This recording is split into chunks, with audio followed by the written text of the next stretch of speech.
নমস্কার বন্ধুরা, আশা করছি আপনারা সবাই ভালো আছেন এবং সুস্থ আছেন। আমি রাখি আমার চ্যানেলে সবাইকে জানাই অনেকটা স্বাগত। বন্ধুরা, এখন গরম যেহেতু পড়ে গেছে, তো এই গরম বর্ষার দিনে প্রচুর পরিমাণে মশার উপদ্রব বেড়ে গেছে। তো এই মশার হাত থেকে বাঁচার জন্য আমরা বাজার থেকে নানান ধরনের কেমিক্যাল এনে থাকি, যার ফলে আমাদের নানান ক্ষতি হতে থাকে। বাচ্চা এবং বড় এদের কিন্তু নিঃশ্বাসেরও সমস্যা হতে শুরু করে, কারণ গুড নাইট, রিফিল এই ধরনের প্রোডাক্টে অনেক কেমিক্যালযুক্ত যে ধোঁয়া বেরোয় তার থেকে ক্ষতি অনেকটাই হয়। তো আমরা সবসময় চেষ্টা করব ঘরোয়া কিছু উপায়ের মাধ্যমে যদি মশা তাড়াতে পারি তাহলে কেমন হয়। তো ঘরোয়া কিছু প্রোডাক্ট দিয়েই, ঘরোয়া জিনিসপত্র দিয়েই আমরা এমন একটা প্রদীপ আজ তৈরি করে দেখাবো। সেই প্রদীপটা, একটা প্রদীপ আমরা জ্বালিয়ে নিলেই আমাদের বাজার থেকে এই যে সমস্ত কেমিক্যালযুক্ত স্প্রে, গুড নাইট, রিফিল, এই সমস্ত যে রিফিল কয়েল আমাদের ব্যবহার করতে হচ্ছে সেগুলোর ব্যবহার করতে হবে না। তো চলেন দেখিয়ে দিই কীভাবে কাজটা করতে হবে। এখানে আমি নিম পাতা নিয়ে নিয়েছি। তো আমরা সবাই জানি নিম পাতার মধ্যে অনেক ঔষধি গুণাগুণ আছে। তো যেমন ঔষধি গুণাগুণ আছে, তেমনি মশা তাড়াতেও কিন্তু নিম পাতা ভীষণ কার্যকরী। তো নিম পাতার মধ্যে এমন কিছু প্রপার্টিস আছে যেগুলো মশা তাড়াতে ভীষণ সাহায্য করবে। এরকম একটা বাটি নিয়ে নেবেন যেটাকে অন্য কোনো কাজে ব্যবহার করেন না। আমি এখানে একটা নিম পাতাগুলোকে বের করে নিয়েছি। নিয়ে এবার এটাকে কি করব, একটা কাঁচির সাহায্যে ছোট ছোট কুচি কুচি করে কেটে নেব। তো এইভাবে নিম পাতা কিন্তু অবশ্যই নিতে হবে। নিম পাতাটাকে স্কিপ করলে কিন্তু একদম হবে না।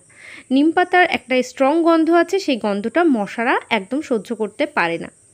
আর কি করছি, আর এর মধ্যে নিয়ে নেব লবঙ্গ। 3টে লবঙ্গ নিয়েছি। লবঙ্গগুলোকে যদি থেতো করে দেন তাহলে লবঙ্গর ভেতরে যে সমস্ত গুণাগুণ আছে, যে স্ট্রং গন্ধ আছে, সেগুলো বেরিয়ে আসবে। তো এখানে লবঙ্গটাকে আমি বেশ কয়েকবার আঘাত করে থেতো করে নিয়েছি। এবার থেতো করার পর এই যে লবঙ্গগুলোকে দিলাম। তো আপনারা কিন্তু এর মধ্যে কর্পূর অ্যাড করতে পারেন, আবার কর্পূরটা স্কিপও করতে পারেন, কোনো ব্যাপার না। তো এখন আমি এখানে লবঙ্গ নিয়ে নিয়েছি থেতো করে। আর কি করব, পেঁয়াজের খোসা। পেঁয়াজ ছাড়াতে গেলে যে পেঁয়াজের অংশগুলো অনেক সময় আমরা বাদ দিয়ে দিই পাতলা একটু খোসা হলে, তো সেগুলোকেও এইভাবে কাঁচির সাহায্যে কুচি কুচি করে কেটে এর মধ্যে দিয়ে দেবো। কাঁচির সাহায্যে কাটলে কি হচ্ছে, এর রসটা বেশি পরিমাণে বেরোবে। তো রসটা যত বেশি পরিমাণে বেরোবে, এই আমরা যে একটা তেল বানাবো সেই তেলটার মধ্যে পেঁয়াজের রসটা কিন্তু বেশি পরিমাণে মিশে যাবে, যার ফলে মশা কিন্তু খুব তাড়াতাড়ি আমাদের ঘর থেকে পালিয়ে যাবে। ওরা বছরের পর বছর আমাদের ঘরের দিকে আর কখনো ফিরে আসবে না। এখানে পেঁয়াজটাকে কুচি করে নিয়েছি। আর কি করব, রসুন নেব। এখানে 3-4 কোয়া রসুনটাকে একটু থেতো করে নিয়ে নেবেন, অথবা কাঁচির সাহায্যে একটু কেটেও নিতে পারেন। তো এখানে হামানদিস্তার মধ্যে আমি একটু থেতো করে নিয়ে নেব। রসুনটাকে থেতো করে নিলে পেঁয়াজ এবং রসুনের যে একটা স্ট্রং গন্ধ, সেই গন্ধটা কিন্তু ভীষণ পাওয়ারফুল, যার ফলে মশারা একদম আমাদের সন্ধ্যা সকালে যে মশার উপদ্রব, এই পেঁয়াজ রসুনের একটা গন্ধে ওরা কিন্তু ওই মোক্ষম যে টাইমটা সকাল সন্ধ্যা, সেই টাইমেও আসবে না। আর এর মধ্যে দিয়ে দেবো কিছুটা চা পাতা। তো এখানে চা পাতা নিয়ে নিয়েছি। আর কি দিচ্ছি এর মধ্যে, সর্ষের তেল। একটু বেশি পরিমাণেই তেলটা দেবেন। এইবার এই যে সর্ষের তেল আমি একটু বেশি পরিমাণে দিয়ে নিচ্ছি। দেওয়ার পর গ্যাস ওভেনের উপর আমি কিন্তু এই বাটিটাকে বসিয়ে দেব। এই তেলটাকে বেশ কিছু সময় ধরে ফুটিয়ে নিতে হবে। তাহলে কি হবে, তেলটাকে যখন আমি বেশ কিছু সময় ফুটিয়ে নেব, এর মধ্যে যে কটা উপকরণ আছে প্রত্যেকটার নিজস্ব নিজস্ব স্ট্রং গন্ধ আছে। এর মধ্যে অনেক এমন কিছু প্রপার্টিস আছে যেগুলো মশা তাড়াতে সাহায্য করবে। সমস্ত কিছু তেলের মধ্যে কিন্তু মিশে যাবে। তেলটা ফুটতে শুরু হয়েছে, চামচের সাহায্যে একটু একটু করে মিশিয়ে দেব। আপনারা ততক্ষণ পর্যন্ত এটাকে ফোটাবেন তেলটাকে, যতক্ষণ এর ভেতরের প্রত্যেকটা জিনিস একটু ভাজা ভাজা না হয়ে যায়। তাহলে এর মধ্যে সমস্ত যে রসটা না, সমস্তটাই তেলের মধ্যে মিশে যাবে। তো বন্ধুরা, আমরা বাজার থেকে যে সমস্ত কেমিক্যালগুলো কিনে আনি অনেকটা খরচা সাপেক্ষ, প্লাস বাড়িতে বয়স্ক থাকলে, বাচ্চা থাকলে তাদের কিন্তু শরীরটা অনেকটাই ক্ষতি হতে পারে।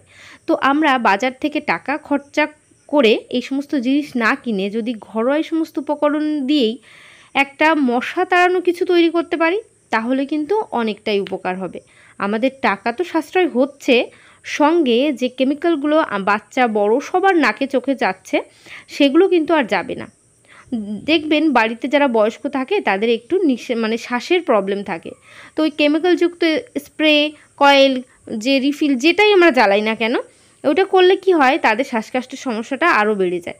তো এখানে আমি কিন্তু বন্ধ করে দিয়েছি, বন্ধ করে একটু ঠান্ডা করে নিয়ে আসবো। তো একটু ঠান্ডা হয়ে গেছে, এই পর্যায়ে আমি এইভাবে যখনই বাটিটার জিনিসপত্রগুলোকে একটু একটা সাইডে করে দিচ্ছি, তেলটা কিন্তু নিচের দিকে নেমে আসছে। তো এই তেলটারই আমার প্রয়োজন। এই তেলটা কিন্তু ভীষণ পাওয়ারফুল। এখানে কিছুটা তুলো নিয়ে নিয়েছি, তুলোটার একটা করেছি কি মাটির প্রদীপ নিয়েছি। আপনারা একটা মাটির প্রদীপ নেবেন, মাটির প্রদীপের মধ্যে একটা সলতে পাকিয়ে দিয়ে দেবেন। তো এখানে তুলোটাকে আমি দানা থেকে ছাড়িয়ে একটা সলতে পাকাবো।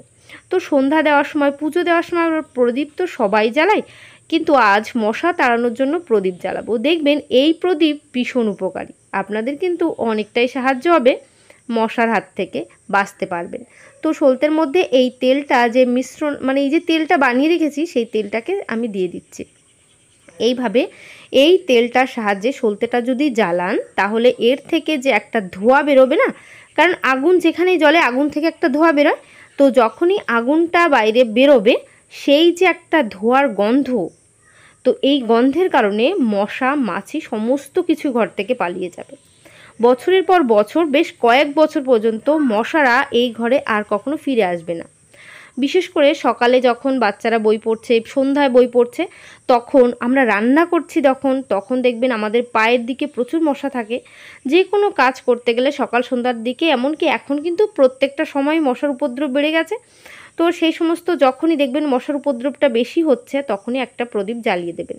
তেলটা এইভাবে তৈরি করে রাখতে পারেন 1 সপ্তাহের জন্য, তাহলেও কিন্তু আপনারা এই সলতেটা জ্বালিয়ে মশাদের তাড়াতে পারবেন ঘর থেকে। এইভাবে প্রদীপটাকে ঘরের একটা কর্নারে রাখতে পারেন, অথবা ঘরের সেই সমস্ত জায়গাগুলোর মধ্যে দেখাতে পারেন যেখানে মশার উপদ্রব অনেকটা বেশি। যেমন কোথায়, আমাদের ঘরের যে জানলা দরজাগুলো আছে, তার যে পর্দাগুলো থাকে না, পর্দার মধ্যে মশারা লুকিয়ে থাকে, দেখবেন সন্ধ্যার দিকে সেখান থেকে বেরোতে শুরু করে। তো আমরা সেই জানলা দরজার পর্দার নিচে একটু দেখিয়ে দেবো। এমনকি আমাদের খাবার টেবিলের নিচে আমরা যখন খেতে বসি, দেখবেন পায়ে প্রচুর মশা কামড়ায়, তো টেবিলের আশপাশেও একটু দেখিয়ে দিচ্ছি। প্রদীপটার ধোঁয়াটা সমস্ত জায়গায় যাচ্ছে, কিচেনের মধ্যেও দিচ্ছি, কারণ কিচেনের মধ্যে মশাদের উপদ্রবটা একটু বেশি পরিমাণে দেখা যায়। তো বন্ধুরা, এই রান্নাঘরে আমি যখন এই প্রদীপটা দেখিয়ে দিলাম, প্রত্যেকটা ঘরে, এমনকি আমাদের টয়লেটের মধ্যেও দেখাতে পারেন, ওখানেও মশার উপদ্রব কিন্তু অনেকটা বেশি। তো প্রয়োজন মতো সমস্ত জায়গায় আমি দেখিয়ে দিলাম। দেখানোর পর কি করবেন, প্রদীপটাকে ঘরের একটা কর্নারের দিকে এটাকে বসিয়ে রাখবেন। তাহলে এটা যতটা পুড়তে থাকবে, তেলটা শেষ হবে, এর থেকে ধোঁয়াটা বেরোতে থাকবে।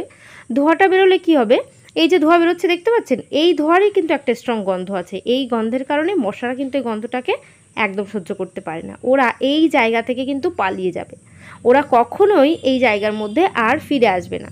তো বন্ধুরা, প্রত্যেকে এইভাবে যদি প্রদীপ তৈরি করেন আর জ্বালিয়ে দেন সকাল সন্ধ্যায়, মশার উপদ্রব থেকে অনেক অংশ আমরা বেঁচে যাব, আর বেশ 2-3 বছর পর্যন্ত ঘরে একটা মশাও দেখা যাবে না। বন্ধুরা, আশা করছি আমার এই টিপসটা আপনাদের অনেকটা কাজে আসবে এবং অনেকটা ভালো লেগেছে। যদি ভালো লাগে অবশ্যই একটু কমেন্ট করে জানিয়ে দেবেন। তো আজকের ভিডিও আমি এখানে শেষ করছি। সবাই ভালো থাকবেন, সুস্থ থাকবেন। আবার নেক্সট ভিডিওয় তাড়াতাড়ি দেখা হবে। তো বাই, টাটা।